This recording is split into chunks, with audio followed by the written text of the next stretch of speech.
Hello guys, welcome back to my YouTube channel Mahiraj IT and footage. हुनर है तो कदर है। काफ़ी दिनों बाद हम फिर से नए अंदाज में आपके साथ। तो एक स्टूडेंट है जिसकी कमेंट ने हमें फिर मोटिवेट कर दिया और हम फिर से वीडियो बनाने लगे। आधे घंटे पहले उसका कमेंट आया था और फिर हमने वीडियो बनाना स्टार्ट कर दिया। अभी रात के 10 से 11 बज रहे हैं और फिर हमने वीडियो बनाना अभी से शुरू कर दिया, क्योंकि एग्ज़ाम आपके लिए काफ़ी नज़दीक है और कल सुबह तक आपको ये वीडियो अपलोड मिल जाएगा। तो चलिए हम वीडियो स्टार्ट करते हैं। तो वीडियो आज का हमारा रहेगा एम्प्लॉयबिलिटी स्किल पर। तो पूर्व में हमने 6 वीडियो बना चुके थे, उसके बाद हमने वीडियो बनाना किसी कारणवश छोड़ दिए थे। तो काफ़ी दिनों बाद हम फिर से दोबारा लौटे हैं। तो नए अंदाज में आपके साथ फिर से हम जुड़े हैं, तो आप भी हमारे साथ जुड़े रहिए, आपको सारे तैयारी कराया जाएगा। तो वैसे एम्प्लॉयबिलिटी स्किल्स फर्स्ट ईयर हो या सेकेंड ईयर हो, IT स्टूडेंट के लिए सभी के लिए कॉमन सब्जेक्ट होता है। तो ज़्यादातर IIT में इसके टीचर्स नहीं मिलते हैं, इस कारण इसकी पढ़ाई सही ढंग से नहीं हो पाते हैं और हम एम्प्लॉयबिलिटी स्किल को अच्छे से समझ नहीं पाते हैं।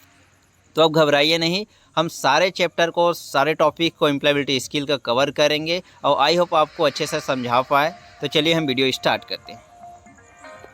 तो आज का हमारा टॉपिक है व्यावसायिक सुरक्षा, स्वास्थ्य तथा पर्यावरण पर।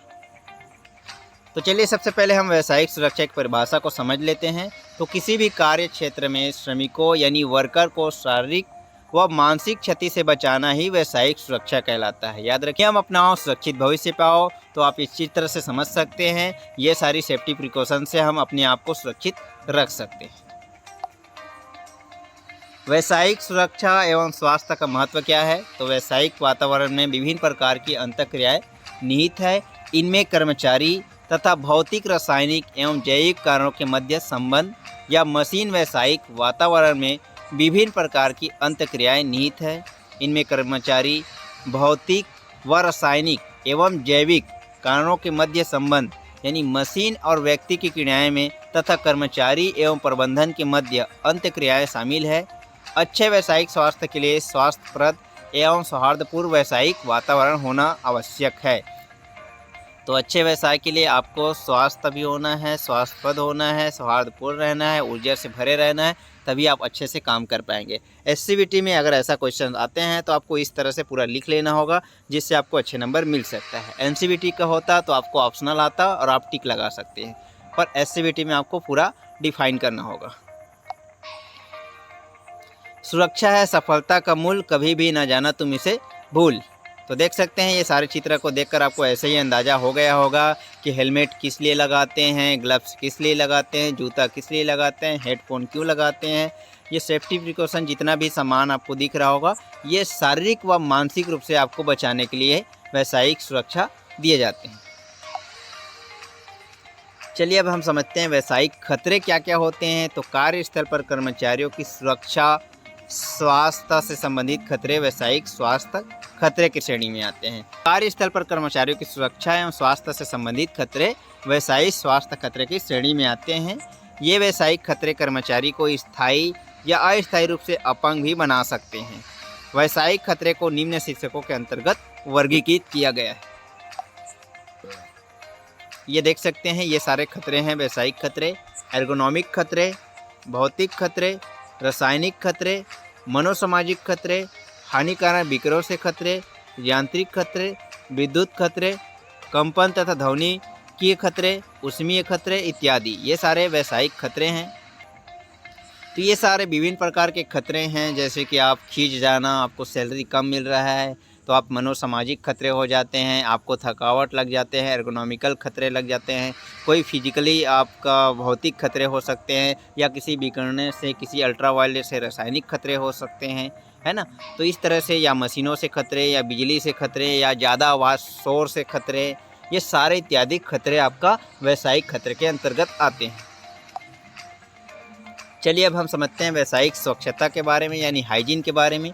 हम जो भी उपकरण इस्तेमाल करते हैं, हमें भली भांति उसकी देखरेख एवं साफ़ सफाई करना चाहिए।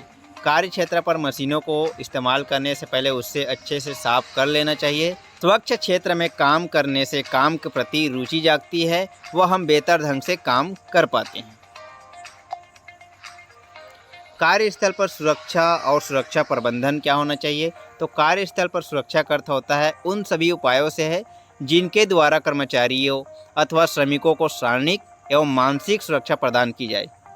वैश्विक खतरे और रोगों से बचाव हेतु अपनाए जाने वाले कुछ सुरक्षात्मक उपाय निम्न हैं, जैसे कि प्रशासनिक उपाय प्रशासन द्वारा, अभियांत्रिकी उपाय इंजीनियर द्वारा, चिकित्सक उपाय डॉक्टरों द्वारा, और व्यक्तिगत सुरक्षा जो खुद के द्वारा करना चाहिए, और कुछ वैधानिक यानी कानूनी उपाय भी किए गए हैं। तो देख सकते हैं यहाँ पर आप अपने सिर के लिए हेड पहन सकते हैं और अपने आँखों के लिए सेफ्टी ग्लासेस इस्तेमाल कर सकते हैं, और ये जैकेट पहन सकते हैं अपने। यहाँ पर रोड कॉर्न लगा हुआ है और जूते हैं और आपके ग्लव्स हैं इत्यादि आपको सेफ्टी रखते हैं। कार्यस्थल पर दुर्घटना, तो जीवन एक अमूल्य निधि है, इसकी सुरक्षा के लिए सावधानी आवश्यक है। असावधानी से अज्ञानतावश किसी भी कार्य क्षेत्र में मनुष्य दुर्घटना का शिकार हो जाता है। यदि कार्य करते समय हम सावधानी को प्राथमिकता दें तो दुर्घटना को कम किया जा सकता है। इसलिए चेतावनी दी जाती है, सावधानी हटी दुर्घटना घटी, यानी आपको सावधान रहना होगा ताकि दुर्घटना ना हो। इसलिए आपको कार्यस्थल पर ये सारे बेसिक चीज़ों को समझना होगा। चलिए हम समझते हैं दुर्घटना के क्या क्या कारण हो सकते हैं। पहली तो अज्ञानता, आपको अधूरी नॉलेज है, आपको ठीक से चलाना ही नहीं आता और आप गाड़ी चलाने लग गए हैं, या आपको रोड के बारे में सही से मालूम नहीं है, उस रोड में ले जा रहे हैं, तो अज्ञानता के कारण दुर्घटना हो जाता है। उत्सुकता के कारण, कभी कभी हम ज़्यादा उत्सुक हो जाते हैं, नए नए में सीखते हैं, तो उत्सुकता की वजह से ये दिक्कत हो जाता है। और ये अत्यधिक आत्मविश्वास, कभी कभी लोगों को लगता है कि हम सब चीज़ जानते हैं और हमसे गलती नहीं होगा, इसलिए अत्यधिक आत्मविश्वास के कारण भी दुर्घटना हो जाते हैं। रुचि में कमी, आपको रुचि नहीं है, उस काम को करने लग जाओगे तो ज़बरदस्ती करोगे तो भाई जाहिर सी बात है दुर्घटना होने के चांसेस हैं, क्योंकि आपको इसका सही से जानकारी नहीं है। जानकारी है भी तो रुचि लेकर काम नहीं कर रहे हैं। कार्य करने की गलत विधि, अगर आप गलत विधि से काम करेंगे तो भी आपका दुर्घटना होगा। गलत औजार का प्रयोग करेंगे तो गलत ही होगा। ओवर टाइम करेंगे, क्योंकि 8 घंटा बाद इंसान थक जाता है, कंप्यूटर थोड़ना है कि हम थकेंगे ही नहीं, तो इंसान है यार, ज़्यादा टाइम तक काम करेंगे, ओवर टाइम तक काम करेंगे तो थक जाएंगे, और थक जाएंगे तो जाहिर सी बात है हमारे साथ दुर्घटना हो सकता है, क्योंकि हम अच्छे से काम नहीं कर पाएंगे। अनुशासनहीनता, जो भी नियम है जो शासन का या इंजीनियरों द्वारा बनाया गया, उस रूल को, सेफ्टी रूल्स को नहीं फॉलो करेंगे, अनुशासनहीनता में रहेंगे तो जाहिर सी बात है दुर्घटना का कारण बन सकते हैं। तो काफ़ी सारे फैक्ट्रियों में देखे होंगे आए दिन दुर्घटना होते रहते हैं, कहीं ब्लास्ट फर्निंग, कभी और कुछ का, तो यही कारण है। व्यावसायिक सुरक्षा स्वास्थ्य कल्याण संबंधी प्रावधान क्या है, क्या कानून है इसके लिए? तो श्रमिकों के स्वास्थ्य पर कारखाने के भीतरी व बाहरी वातावरण का बहुत प्रभाव पड़ता है, अतः इस उद्देश्य की पूर्ति के लिए कारखाना अधिनियम की धाराएँ 11 से 20 तक निम्नलिखित प्रावधान है। याद रखना आपको, धारा कितना, 11 से 20 तक निम्नलिखित प्रावधान है। पहला, सफाई, प्रत्येक कारखाने में सफाई से संबंधित निम्नलिखित व्यवस्थाएं की जाए। कार्य कक्षों के फर्शों, सीढ़ियों एवं रास्तों से कूड़ा करकट एवं बेकार पदार्थों को प्रतिदिन झाड़कर उठाकर प्रभावी ढंग से हटाया जाए। कार्य कक्ष के फर्श को सप्ताह में कम से कम एक बार धोकर ठीक किया जाए। श्रमिकों की सुरक्षा संबंधी प्रावधान, कारखानों में स्थापित सभी निर्धारित खतरनाक यंत्रों के नियमानुसार ठोस एवं मजबूत घेराबंदी की जाए। गतिमान यंत्र के किसी भाग की जांच करने के लिए विशेष रूप से प्रशिक्षित वयस्क व्यक्ति द्वारा किया जाए। खतरनाक यंत्रों पर कार्य करने के लिए उन्हीं नवयुवकों को नियुक्त किया जाए जिन्हें यंत्र द्वारा उत्पन्न होने वाले खतरों से पूर्णतः अवगत करा दिया गया हो तथा उससे संबंधित सावधानियों के बारे में प्रशिक्षित कर दिया गया हो। प्रत्येक कारखाने में ऐसे क्षमतापूर्ण साधनों की व्यवस्था की जाएगी ताकि चलते हुए पट्टों को चरखियों पर इधर उधर किया जा सके। तो इस तरह से श्रमिकों की सुरक्षा संबंधी कुछ प्रावधान हैं। चलिए अब समझते हैं पर्यावरण की संकल्पना को। तो पर्यावरण से तात्पर्य होता है परिवेश या आसपास से। प्रकृति में जो कुछ भी हमारे आसपास परिलक्षित होता है, जैसे कि प्रकाश, वायु, जल, मृदा, पादप, जंतु आदि, ये सभी सम्मिलित रूप से पर्यावरण की रचना करते हैं। अर्थात पर्यावरण एक भौतिक परिस्थितियाँ जैसे कि प्रकाश, जल, मृदा, वायु आदि एवं जैविक परिस्थितियाँ जैसे कि पादप, जंतु आदि का सम्मिश्रण यानी कॉम्प्लेक्स मिक्सचर है जो जीवों को घेरे रहता है, इसे ही पर्यावरण कहते हैं। किसी भी जीव के पर्यावरण में वे सभी भौतिक एवं जैविक परिस्थितियाँ सम्मिलित होती हैं जो उसकी जीवन क्रियाओं को प्रत्यक्ष या परोक्ष रूप से प्रभावित करती है। पर्यावरण को जीवमंडल यानी बायोस्फीयर भी कहते हैं। जो कि जल मंडल यानी हाइड्रोस्फीयर, स्थल मंडल यानी लिथोस्फीयर तथा वायुमंडल यानी एटमॉस्फेयर के जीवन युक्त भागों का योग होता है। चलिए अब समझते हैं पारिस्थितिकी तंत्र को। यह पारिस्थितिकी तंत्र की न्यूनतम शाखा है। प्रकृति में न केवल जैविक घटक ही बल्कि अजैविक घटक भी आपस में एक दूसरे से क्रियारत रहते हैं। अजैविक यानी एबायोटिक व जैविक यानी बायोटिक घटक एक दूसरे के साथ क्रिया करते हुए एक तंत्र का निर्माण करता है, जिसे हम पारिस्थितिकी तंत्र यानी इकोसिस्टम कहते हैं। ये देख सकते हैं, ये पारिस्थितिकी तंत्र है, हम एक दूसरे पर निर्भर है। पारिस्थितिकी तंत्र कुछ इस तरह होते हैं, जैसे कि ये घास कौन खा रहा है, बकरी, बकरी को कौन खा रहा है, शेर, शेर अगर मर जाएगा तो उसको कौन खाएगा, गीदड़ या कोई चिड़िया। ठीक है, तो इस तरह से इसको ये खाएगा, इसको ये खाएगा, इसको ये खाएगा, ऐसे करके ये क्या है, एक दूसरे से जुड़ा हुआ है। यानी ये इकोसिस्टम जुड़ा हुआ है, हम एक दूसरे के ऊपर जुड़े हुए हैं। सबको सबका भक्षण करने का अधिकार है, एक दूसरे का हम भक्षण करते हुए अपना जीवन यापन करें। पारिस्थितिकी तंत्र में ऊर्जा का प्रवाह। तो पारिस्थितिकी तंत्र में ऊर्जा का प्रवाह, एनर्जी फ्लो इन इकोसिस्टम, जीवित दो रूपों में रेडिएंट और निश्चित ऊर्जा के रूप में ऊर्जा का उपयोग करते हैं, जबकि पौधे की हरी सतह पर प्रकाश ऊर्जा गिरती है। बचपन से ही पढ़ाया गया है कि पौधे की जो हरी सब्जी है, जो पौधे हरे होते हैं वो प्रकाश संश्लेषण की वजह से होता है। इसका एक हिस्सा रासायनिक ऊर्जा में परिवर्तित हो जाता है, जो पौधों में विभिन्न कार्बनिक उत्पादों में संग्रहित हो जाता है। तो पारिस्थितिकी तंत्र में ऊर्जा का प्रवाह कैसा होता है, सर्वाहारी या सर्वोच्च उपभोक्ता, यहाँ देख सकते हैं, प्रथम पोषण उत्पादक, वायु, सौर ऊर्जा, मृदा। द्वितीय पोषक में प्राथमिक उपभोक्ता, अब घटक हो सकते हैं। तृतीय पोषण में द्वितीयक उपभोक्ता, चतुर्थ पोषक में तृतीयक उपभोक्ता। ये सारी चीज़ें हम चित्र में पहले ही समझा चुके हैं। पारिस्थितिकी तंत्र में सामुदायिक संबंध। एक प्रजाति समजाति जीव अपने आप में पूर्णतः जीवित नहीं रह सकता, क्योंकि सजीव पौधे में एक जीवन चक्र एक दूसरे पर निर्भर से पूर्ण होते हैं। इन परिस्थितियों में एक प्रजाति की अन्य प्रजाति के साथ एक दूसरे पर निर्भरता तथा पारस्परिक आदान प्रदान, जो कि वातावरण की अनुकूलता पर भी निर्भर करता है।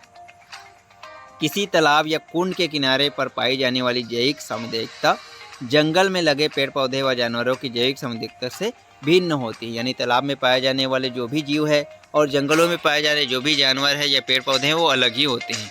ठीक है, तो सामान्यतः सामुदायिक परिस्थितियों को दो भागों में बांटा गया है, प्रमुख समुदाय और एक अल्प समुदाय। चलिए अब समझते हैं पर्यावरण प्रदूषण के बारे में। तो पर्यावरण प्रदूषण का अर्थ क्या होता है, ओडेम के अनुसार समझ लीजिएगा, वातावरण के अथवा जीवमंडल के भौतिक, रासायनिक व जैविक गुणों के ऊपर जो हानिकारक प्रभाव पड़ता है प्रदूषण कहलाता है। अन्य शब्द में हम कह सकते हैं हमारे पर्यावरण की प्राकृतिक संरचना एवं संतुलन में उत्पन्न अवांछनीय परिवर्तन को प्रदूषण कहते हैं। तो देख सकते हैं ये प्रदूषण का चित्र है। इस तरह से अगर हम कचरे फैला के रखें तो ये हमारे लिए क्या होगा, प्रदूषण ही कहलाएगा। और इससे हमारा आसपास का वातावरण खराब होगा। अगर आसपास वातावरण खराब हुआ तो जाहिर सी बात है हमें अच्छे हवा नहीं मिलेगा, अच्छे पानी नहीं मिलेगा, है ना। इस तरह से हमारे ही लिए ये नुकसान हो सकता है।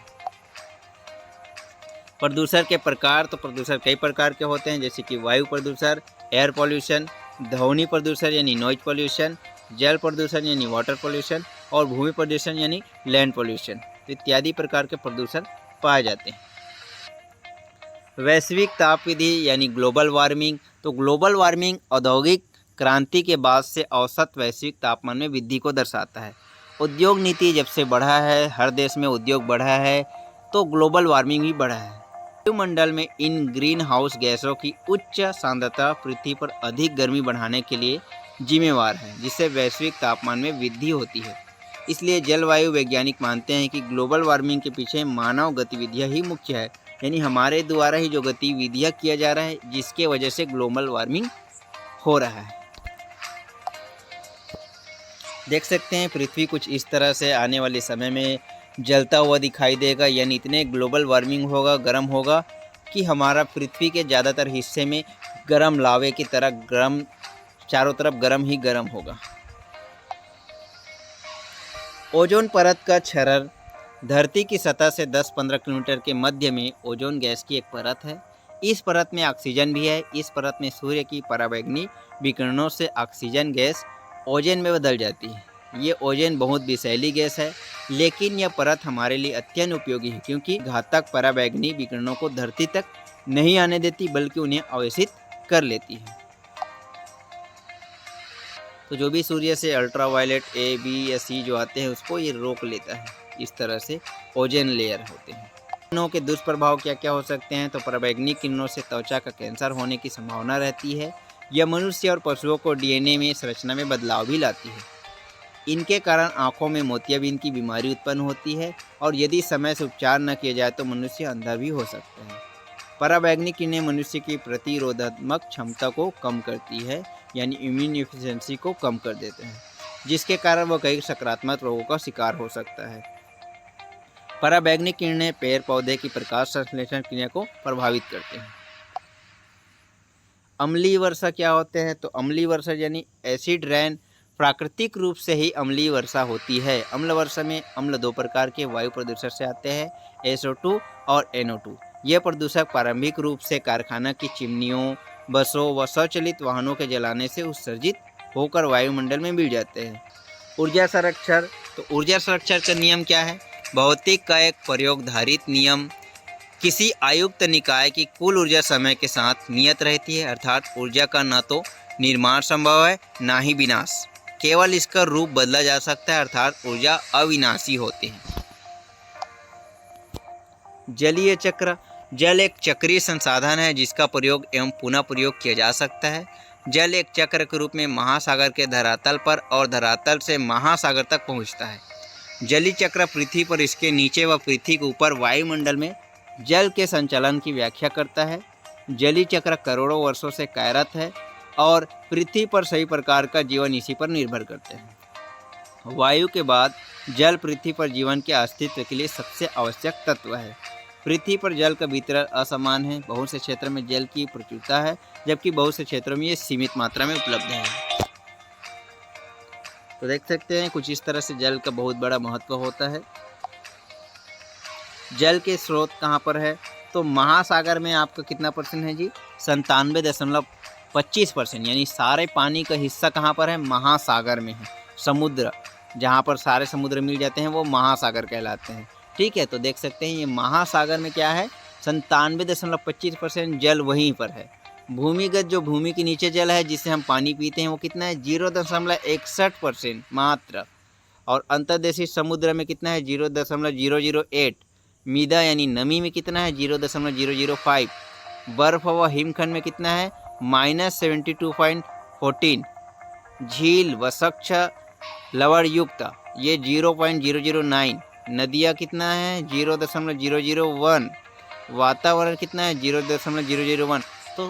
तो सोर्स ऑफ वाटर देख सकते हैं, पानी गिरने से या स्ट्रीम से या कुएं से, है ना, या नदियों से या टैप नल से या झीलों से लिया जा सकते हैं।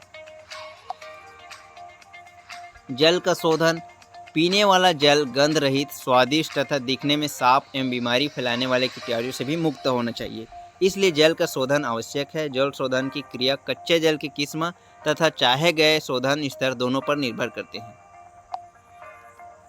जल शोधन के उद्देश्य क्या हो सकते हैं? तो जल के रंग को सही करना व गंध सहित करना, जल के रंग को सही करना व गंध रहित करना, जल के खराब स्वाद को दूर कर इसका स्वाद सही करना, जल में घुलित गैसों को दूर करना, जल की कठोरता को दूर कर इसे मृदु बनाना, जल को घरेलू व औद्योगिक कार्यों के लिए सुरक्षित व उपयोगी बनाना। प्रदूषण नियंत्रण में नागरिकों की भूमिका क्या हो सकती है? तो प्रदूषण नियंत्रण की दृष्टि से नागरिकों की भूमिका अहम है। नागरिकों की जिम्मेदारी है कि वे अपने आवास, आसपास के जीव जंतु व वनस्पतियों की रक्षा करें। इस ओर उठाया गया एक कदम पर्यावरण संरक्षण की दृष्टि से सार्थक पहल होगी। इसके लिए यह आवश्यक है कि हमारी जीवन शैली पर्यावरण के हित में हो। पर्यावरण संरक्षण के लिए नागरिकों को निम्न कार्य करने चाहिए, जैसे कि प्रदूषण नियंत्रण की अपेक्षा प्रदूषण में कमी लाने पर जोर देना चाहिए। रेफ्रिजरेटर और वातानुकूलन यंत्र में CFC का प्रयोग नहीं करना चाहिए। प्रदूषण मुक्त उत्पादन हो, चाहे आर्थिक दृष्टि से ये सौदा महंगा पड़े। CFC के उत्पादन में कमी लाई जाना चाहिए। प्रदूषण मुक्त उत्पादन पर जोर देना चाहिए। पर्यावरण के प्रति उत्तरदायित्व होना चाहिए। तो मनुष्य या उसके परिवारों को पर्यावरण के प्रति अहम जिम्मेदारी होती है। नीचे कुछ जिम्मेदारी है, जैसे कि पानी को अनावश्यक रूप से बर्बाद न करे, बढ़ती आबादी को रोकने के लिए दूसरों को शिक्षित करे, ईंधन के रूप में लकड़ी की जगह बायोगैस तथा सोलर कुकर का प्रयोग करे, पेड़ों की कटाई को रोके, वृक्षारोपण करे, सीमित मात्रा में कीटनाशक तथा रासायनिक उर्वरकों का प्रयोग करे, ध्वनि प्रदूषण कम करने के लिए टीवी तथा रेडियो की आवाज़ कम रखे, पॉलीथीन बैग के बजाय कपड़े के बैग का प्रयोग करें। तो इस तरह से हम पर्यावरण को क्या कर सकते हैं, सेव कर सकते हैं, सुरक्षित रख सकते हैं। और अगर पर्यावरण सुरक्षित तो हम सुरक्षित। कचरे को पृथक करना, बायोडिग्रेडेबल कचरा, इसमें जैविक उत्पाद जैसे कि किचन का कचरा, सब्जियां, फल फूल, बगीचे के पत्ते तथा कागज़ इत्यादि आते हैं। नॉन बायोडिग्रेडेबल कचरा होते हैं, ये 3 प्रकार के होते हैं। पहला है रिसाइक्लेबल कचरा, इसमें धातु, पेपर, कांच, प्लास्टिक इत्यादि आते हैं। दूसरा है विषाक्त का कचरा, इसमें पुरानी दवाइयाँ, रसायन, बल्ब, स्प्रे, कैन, उर्वरक, कीटनाशक, बैटरी, जूता, पॉलिश इत्यादि आते हैं। और तीसरा है सॉइल्ड, इसमें अस्पताल का कचरा जैसे कपड़े पर लगा खून, शरीर पर अन्य तरल पदार्थ इत्यादि आते हैं। विषाक्त तथा गंदे कचरे को अत्यंत सावधानी के साथ निपटाया जाना चाहिए। पर्यावरण को प्रभावित करने वाली मानव गतिविधियाँ, तो कुछ मानवीय गतिविधियाँ जो वैश्विक स्तर पर पर्यावरण के लिए क्षति या तो प्रत्यक्ष या परोक्ष रूप से कारण बनती हैं। उनमें मानव प्रजनन, अति संवेदनशील, अतिविधि प्रदूषण और वनों की कटाई कुछ नाम शामिल हैं। तो देख सकते हैं पर्यावरण के घटक, ये जो मानव हैं, इसमें एक व्यक्ति होता है, परिवार होता है, फिर समुदाय होता है, ठीक है, धर्म होता है, शैक्षणिक होता है, आर्थिक होता है और राजनीतिक स्थिति भी होती है। उसी प्रकार पर्यावरण के घटक में मानव निर्मित पुल बनाया है, पार्क बनाया है, इमारत बनाया है, सड़क बनाया है, स्मारक बनाया है, उद्योग बनाया है। प्राकृतिक रूप से जलमंडल है, वायुमंडल है, स्थलमंडल है और सजीव जैवमंडल है। तो ये सभी पर्यावरण के जैविक घटक है। आपदा, ये प्राकृतिक एवं अप्राकृतिक घटनाएं जिनके कारण मानवीय हानि, संपत्ति हानि तथा मानवीय पीड़ा होती है, आपदा कहलाती है। आपदा के प्रकार होते हैं प्राकृतिक आपदा और मानव निर्मित आपदाएं। प्राकृतिक आपदाएं क्या होते हैं? वे आपदाएं जो प्रकृति में अपने आप ही उत्पन्न हो जाती हैं, जिसमें मनुष्य को कोई हाथ नहीं होता, प्राकृतिक आपदाएं कहलाती हैं। जैसे कि बाढ़ आना, भूकंप आना, सूखा आना इत्यादि, ये प्राकृतिक आपदा है। अब समझते हैं मानव निर्मित आपदाएं को। मानवीय गतिविधियों के कारण होने वाली आपदाओं को मानव निर्मित आपदाएं कहते हैं। जैसे आग लगना तो किसी इंसान का ही काम होगा, रेल दुर्घटना, परमाणु बम फटना इत्यादि, ये क्या है? मानव निर्मित आपदाएं हैं। तो कुछ आपदा के प्रकार हैं। इस तरह से हमारा वैश्विक सुरक्षा एवं पर्यावरण का ये सब्जेक्ट समाप्त होता है। आई होप आपको वीडियो समझ में आया होगा, इन्फॉर्मेटिव लगा होगा। हालांकि वीडियो लंबा जरूर है, पर एक ही चैप्टर में आपको सारा टॉपिक समझाना था, एक ही वीडियो में आपको सारा चीज़ें समझाना था, इसलिए लंबा होना ज़रूरी भी था। तो अच्छे से पढ़िए, ऑल द बेस्ट, एग्ज़ाम भी अच्छे से दिलाइए और आप इसको अच्छे से रीड करिए, वॉच करिए। धन्यवाद, मिलते हैं नेक्स्ट वीडियो पर जल्द ही आपके साथ। Thank you.